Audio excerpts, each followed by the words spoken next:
যে সমস্ত বিষয়ে মানুষের আকাঙ্ক্ষা বেশি, যেমন তত্ত্বাবধায়ক সরকার পুনঃপ্রবর্তন, এটা মানুষের 1 নম্বর আকাঙ্ক্ষা, সেটা আদালতও বিচারাধীন আছে, এখন রিভিউতে আশা করছি সেটা মানুষের পক্ষে রায় আসবে। আমরা প্রস্তাবনার মূল অংশে যেগুলো বাংলাদেশের রাজনৈতিক ক্যারেক্টার পরিবর্তন করে দেওয়ার মতো যে সমস্ত বিধান পঞ্চদশ সংশোধনের মাধ্যমে আওয়ামী লীগ এনেছিল, ওগুলো সহ আর কিছু নতুন প্রস্তাব আমরা করেছি। সেই প্রস্তাবের মধ্যে বাংলাদেশের বর্তমানে জনগণের আকাঙ্ক্ষা এবং জুলাই আগস্ট বিপ্লবের শহীদের অঙ্গীকার, রক্তের আকাঙ্ক্ষা এবং বাংলাদেশের বর্তমান বাস্তবতা, এগুলোকে বিবেচনায় নিয়ে এবং ভবিষ্যতে যাতে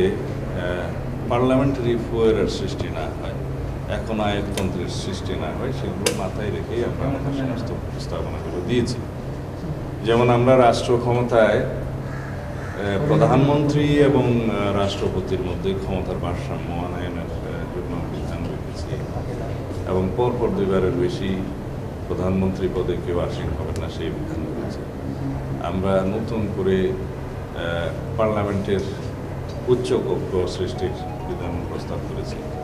এবং জুডিশিয়ারির ক্ষেত্রেও আমরা নতুন কিছু প্রস্তাবনা দিয়েছি, যাতে অবস্থান আদালত সংস্থার নিয়ন্ত্রণ সুপ্রিম কোর্টের হাতে থাকে এবং সেটা যথোপযুক্তভাবে নিয়ন্ত্রিত হয়। আর আমরা নতুন পদ হিসেবে উপরাষ্ট্রপতি, প্রধানমন্ত্রী পদ সৃজনের বিষয়টা আগে এক সময় ছিল, সেটা আমরা পুনঃপ্রবর্তন প্রস্তাব করেছি। এইভাবে যে সমস্ত বিষয়ে মানুষের আকাঙ্ক্ষা বেশি, যেমন তত্ত্বাবধায়ক সরকার পুনঃপ্রবর্তন, এটা মানুষের 1 নম্বর আকাঙ্ক্ষা, সেটা আদালতও বিচারাধীন আছে, এখন রিভিউতে আশা করছি সেটা মানুষের পক্ষে রায় আসবে। এবং গণভোটের বিধান, যেটা আর্টিকেল 8, 46, 48, 56 and 142 itself, যেগুলো পরিবর্তন আনতে গেলে